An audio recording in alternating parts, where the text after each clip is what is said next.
আমলাতন্ত্রের দানা বেঁধেছে আতঙ্ক। কি বর্তমান, কি সাবেক। অস্বস্তি, উদ্বেগ, উৎকণ্ঠার পারদ ক্রমাগত বাড়ছে। না জানি কি হয়, কে কখন কোন পরিস্থিতিতে আটক গ্রেপ্তার হন, এমন আশঙ্কায় আইনজীবী যোগাযোগও বাড়িয়ে দিয়েছেন। একাধিক সূত্রে এমনটাই খবর পেয়েছে ঢাকা টাইমস। বাড়াবেনই বা কেন? ইতিমধ্যে গ্রেপ্তার হয়েছেন সাবেক 3 বাঘা মুখ্য সচিব, একাধিক সচিব, সাবেক আইজিপি, অতিরিক্ত আইজিপি সহ একাধিক আমলা। তালিকার পরবর্তী নামটি কার? তোফাজ্জল হোসেন মিয়া। সাবেক এই মুখ্য সচিবকে আইন শৃঙ্খলা বাহিনী খুঁজছে বলে ঢাকা টাইমস নিশ্চিত তথ্য পেয়েছে।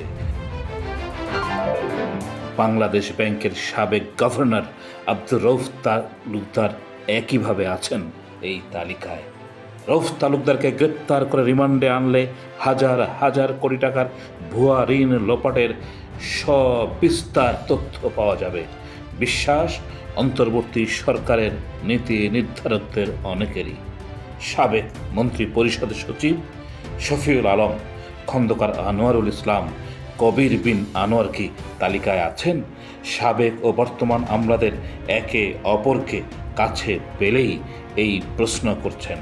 2014-2018 সালের অতি বিতর্কিত নির্বাচনে স্বরাষ্ট্র, আইন, নির্বাচন কমিশনের সচিব যারা ছিলেন তারা কি কোনোভাবে গ্রেপ্তার এড়াতে পারবেন?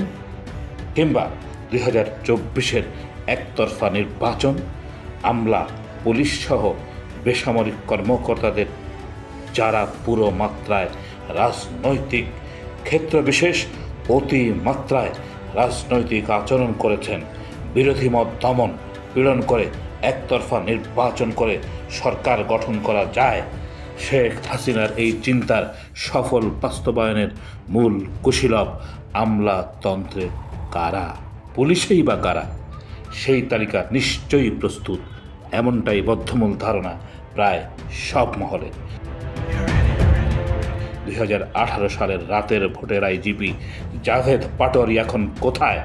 নিশ্চয়ই তিনিও বাদ যাবেন না।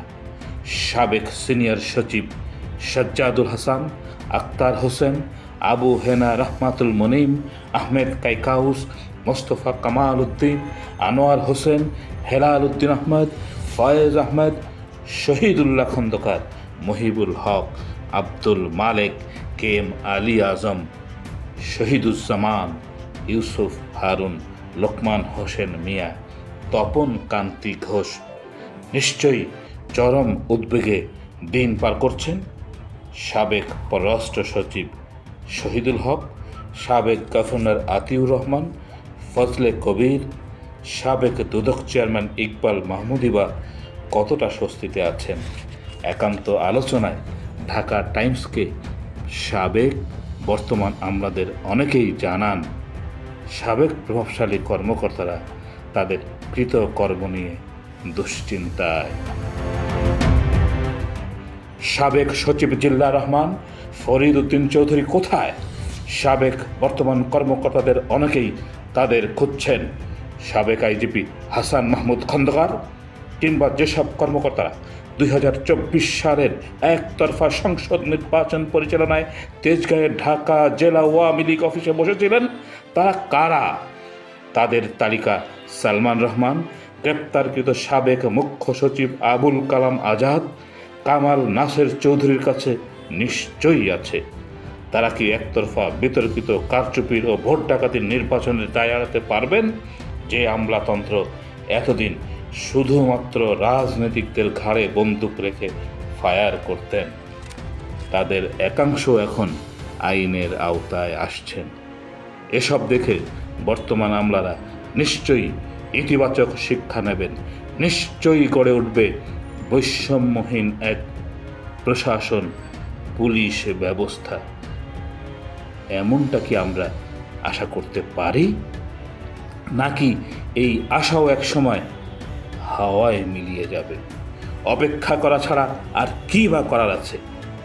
তবে বিগত হাসিনা সরকারের আমলে ডিসি, এসপি, বিভাগীয় কমিশনার, ডিআইজি সহ যারা স্পর্শকাতর সরকারি পদে ছিলেন তাদের কপালের ভাঁজ যে বাড়ছে সেটা যেন অন্যরা ভুলে না যায়।